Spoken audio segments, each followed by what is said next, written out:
Hi, it's Sarah with House Copper, and I realized that my last video was folding the sides of a handle, and I promised that I would show how to do it without a bar folder.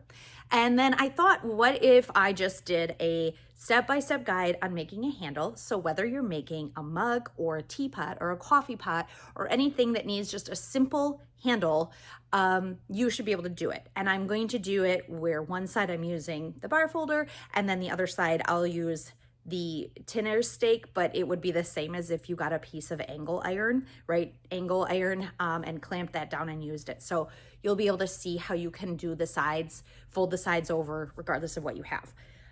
So it's really simple, but it should kind of give you a step-by-step guide on the build, and then you should be set to go on your own with whatever you need a handle for. So here we go, very simple handle for building mugs, coffee pots, and teapots. All right, so in this case, we're just going to cut a piece. I like to do, for a nice thick handle, I try to do like a 2-inch. We're just gonna do something like 2-inch by 10-inch, kind of larger than you really need for a mug, but at least it'll give you an idea. And I am using 20-ounce copper for this because I have scrap of it. So there is a little bit of extra heft to this, but it'll work the same whether you're using, like 24 gauge, or, like a 14 ounce as opposed to a 20 ounce. So next I'm gonna do one side folded on the bar folder, and then we'll do something over the stake. Here's your bar folder. If you saw my video on just the basics of folding over the sides, this will be very familiar for you. Just want to make sure I have my standard 1/8 inch, then 3/16. So if you have a bar folder, always make sure you're right up against the back teeth there and you're not slipping out on one side, because then you're in kind of trouble. So there's the first fold, and then I back it up. I give myself an extra 1/16. Oh, and yes, I will smash that down just a little so it gets underneath better. Otherwise it just won't fit as nicely. So now I have it backed up against there again.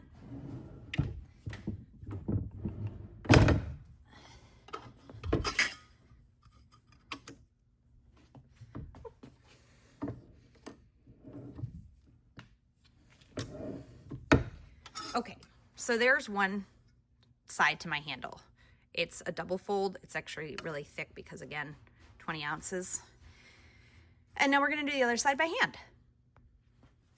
For this with copper, you're gonna wanna use either a wood mallet or a rawhide mallet. Do not use metal, it'll scratch the entire thing up, and rubber is usually not strong enough to get a tighter angle. I'm actually gonna use the rawhide. And now here's my folded side. So I'm gonna flip that upside down. You can do this again with right angle iron. And ideally, you can give yourself guide points on either side, like with just like a little bit of a, just mark it with a scribe. But then I'm gonna hold real tight. And there, can you see where it's already started to bend down? So it takes a lot longer to do this. It's a lot more labor intensive, and you have to really watch your eyes and really hold down right here with the pressure of this hand so it doesn't move. And I'm gonna get it all the way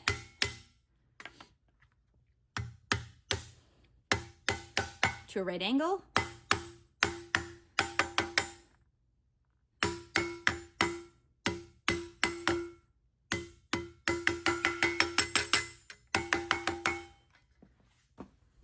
So now I'm at a 90-degree angle right there, all along this side by hand.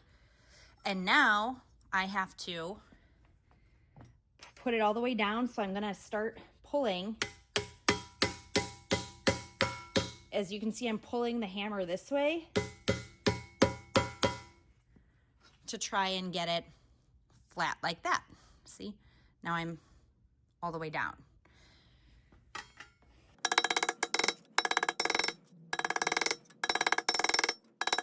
Okay, so now, not too shabby for eyeballing. Now I have to do the exact same thing again to match this side, because this side is not as strong as this side and it also doesn't match. So I'm going to do the same thing again to create a double fold. Now, because you already have this line, and if it's hopefully straight, it catches, see? And so you now are guaranteed to follow the angle that you've already created for yourself. So this is going to be harder because you're folding over even more metal. So my hammer strokes are harder and more precise, like in terms of just like force. But it's the same concept.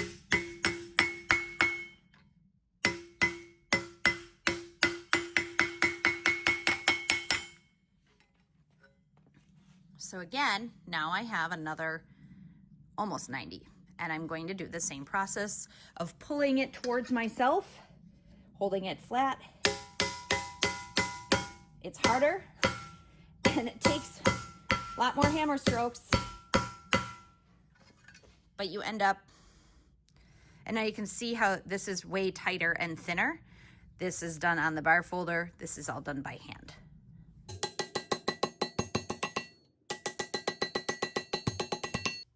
All right, there you go.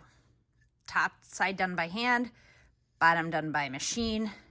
Back is scratched because the metal scratches, so you might want to put down leather or something like that if you don't want to worry about scratching. But there you have it, and it's actually pretty uniform. It probably is off by maybe a 16th or a 32nd of something, but for this purpose, we are going to move to the next step.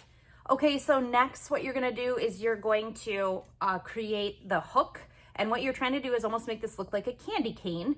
I use the beakhorn. You can use, this is maybe 2.5, maybe 3 inches in diameter. So PVC pipe will also work if you want to clamp that to a bench.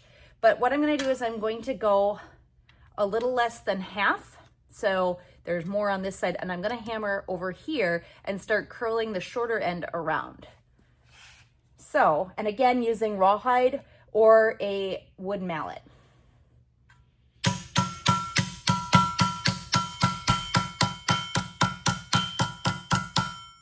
So I'm here, but that's not really a candy cane yet. So now I back it up, and I have more of the hook over here. Let's see if I can give you a better view. So now I'm going to push this out a little bit. There's space here. I'm going to hammer again right on the top. A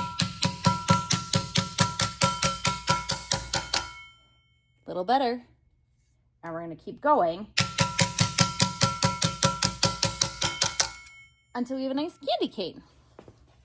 Yay, candy cane. And the reason that you saw me do that little bit in pieces is because if you try and do it too much, like off to one side and not the other, the metal, because you've already made the edges nice and tight and strong, they will kink. And then the kink is really hard to get out. And instead of having a nice smooth curve, you're gonna have jagged kind of kinks in the metal, especially along the edges.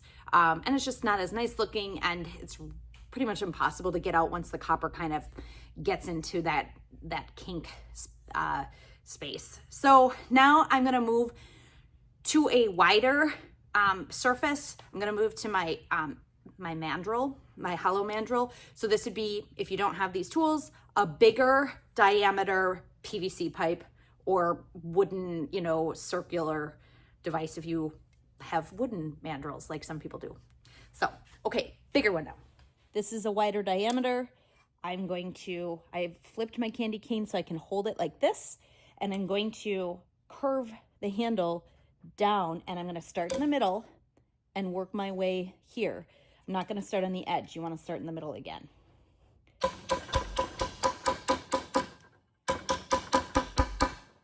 And it's quite simple. And now you almost have like a small S shape. And you're actually quite close to your handle being done at this point.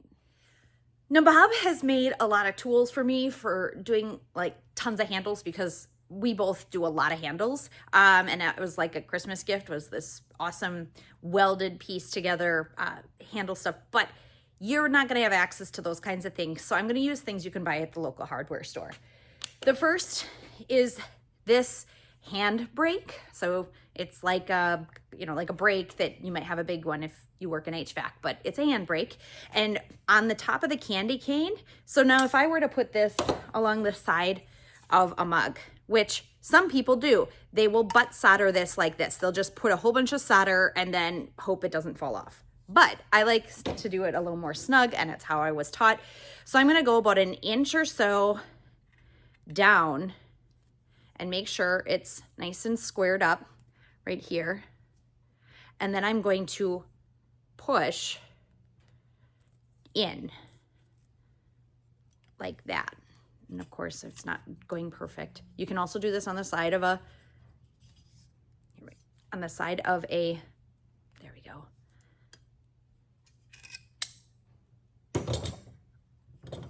Of a square angle iron. So now we have this shape, which is a little bit nicer, especially if you're gonna rivet it, but it's still not perfect. And that's where I use one of these shaping. You can get these in, this is like a single.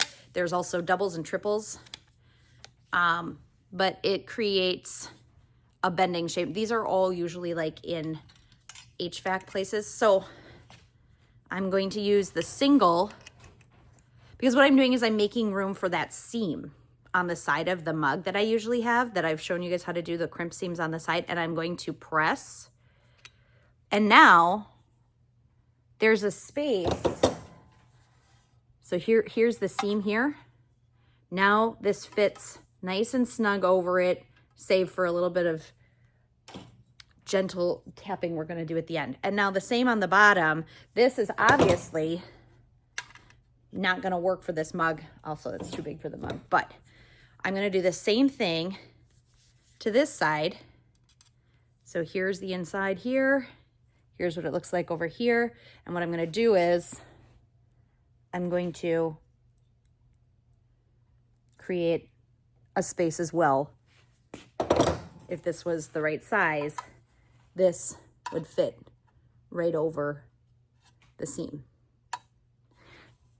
Now, obviously, you can go back to any of your PVC pipes or your mandrels, and you can do just a little bit of gentle, like flattening, like, like this was sticking out right here. So I might kind of tap it so it lays a little flatter. And then here too, maybe make it a little more rounded. So there you go. So anyway, there it is. That's how to make a handle. This shape is pretty much standard. The size, like in terms of length of material you're going to use, really dictates the side of the body that you're going to be probably either straight butt soldering, but ideally riveting, which I will be doing more riveting in other videos so that you can see. And if you are doing riveting, I highly recommend that you drill these out before you shape it, because that just makes your life a lot easier than trying to drill holes now through this. It's just almost impossible. So the whole drilling for riveting would be done before the entire shape would be made, right after you fold, but before you shape. Anyway, hopefully this was helpful. Thank you so much for watching. Please don't forget to subscribe and tell people, and pick up Copper, Iron, and Clay if you want to read more. Find me on Facebook, find me on Instagram, and I will see you in the copper shop next time.